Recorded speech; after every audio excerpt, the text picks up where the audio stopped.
वर्तमान समय में एक परंपरा चल पड़ी है कि अमुक समाज की पद्धति से और 2-3 दिन में ही सब सूतक खत्म हो जाएगा और 2-3 दिन में ही सारा अंत्येष्टि विधान हो जाएगा। यह सर्वथा अशास्त्रीय अनुचित परंपरा है। यह बिल्कुल भी नहीं होनी चाहिए। अंत्येष्टि विधान शास्त्रीय विधि से होना चाहिए और पूरा त्रयोदशाह तक की संपूर्ण कर्मकांड की विधि अत्यंत उदारता पूर्वक और अत्यंत श्रद्धा पूर्वक संपादित की जानी चाहिए। नहीं तो संतान को कृतज्ञता का दोष लगता है। अपने पिता की संपत्ति का वह उत्तराधिकारी है और पिता के परलोक गमन के पश्चात उसके आउर्ध्वदैहिक कृत्यों में वह कंजूसी करता है, उसके परलोक में उसके कल्याण की चिंता नहीं करता है, तो संतान कृतज्ञ मानी जाती है।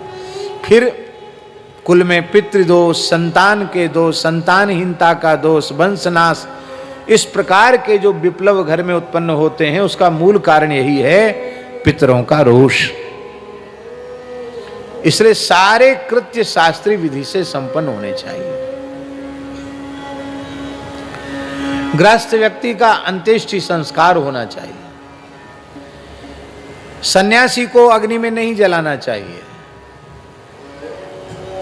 जो निवृत्ति मार्ग के पथिक हैं, विरक्त हैं, उन्हें उत्तम पक्ष है कि उनकी जल समाधि हो और कहीं जल उपलब्ध न हो तो उनको धरती में उनके देह को स्थापित करना चाहिए।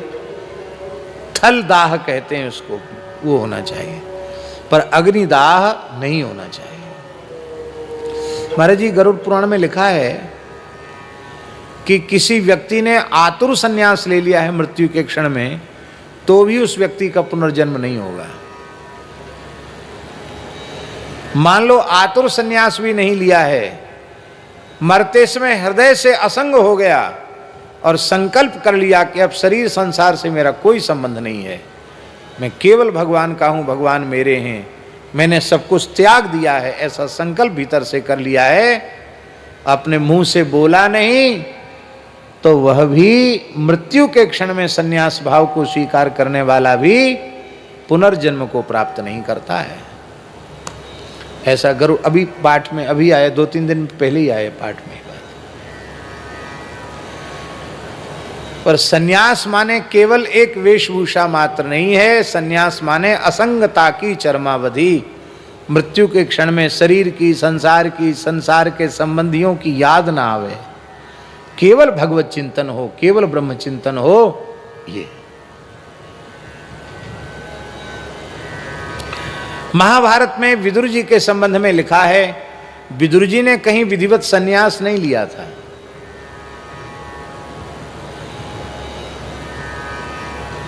लेकिन विदुर जी ने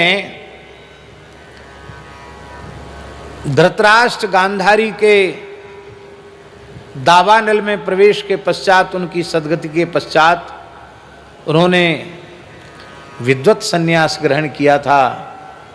हृदय से स्वीकार कर लिया था कि मैं सन्यासी हूँ, मैंने सब कुछ त्याग दिया है, मैं समस्त प्रकार के बंधनों से विमुक्त हूँ। और जब महाभारत के अनुसार युधिष्ठिर उनका दर्शन करने गए, महाराज जी हरिद्वार के जंगलों की बात है, तो विदुर जी इनको देखकर भागने लगे।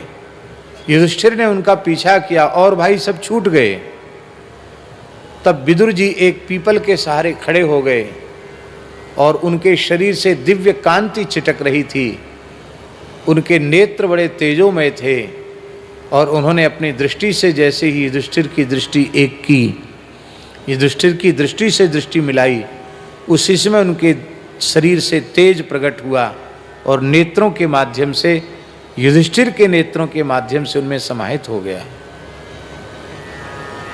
उन्होंने अपने देह का त्याग कर दिया।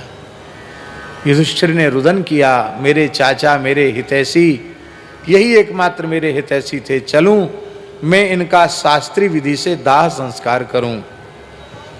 वे काष्ठ इकट्ठा करने लगे। उसी समय आकाशवाणी हुई, धर्मराज युधिष्ठिर, तुम अधर्म का काम मत करो।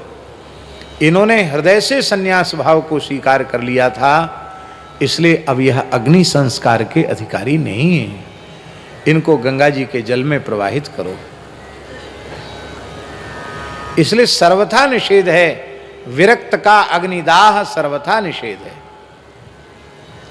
हमारे श्री अयोध्या जी में श्री रामानंद संप्रदाय की पवित्र परंपरा में अयोध्या जी के जितने विरक्त संत हैं, चाहे वे बड़े से बड़े महंत महामंडलेश्वर ही क्यों न हो, वो सभी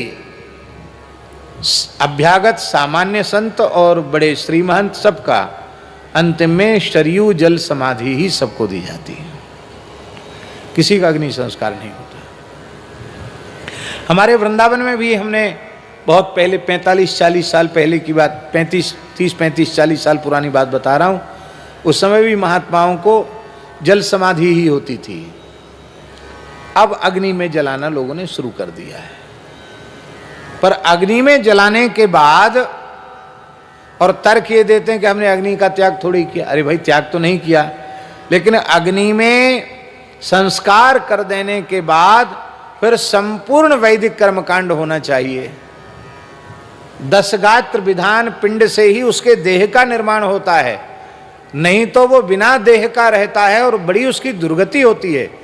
इसलिए अग्निदाह के संबंध में गरुड़ पुराण में लिखा है, जलदाहे भवेद विष्णु स्थलदाहे भवेद शिवः अग्निदाहात भवेद प्रेतः प्रेत कर्मस्तद प्रेत कार्यस्तदुच्यते। अग्निदाह से प्रेत होता है, तो जब प्रेत माने जब तक उसका त्रयोदशाह नहीं हो जाता है तब तक वह प्रेत होता है। सपिंडीकरण होने के बाद वो पितर बनता है।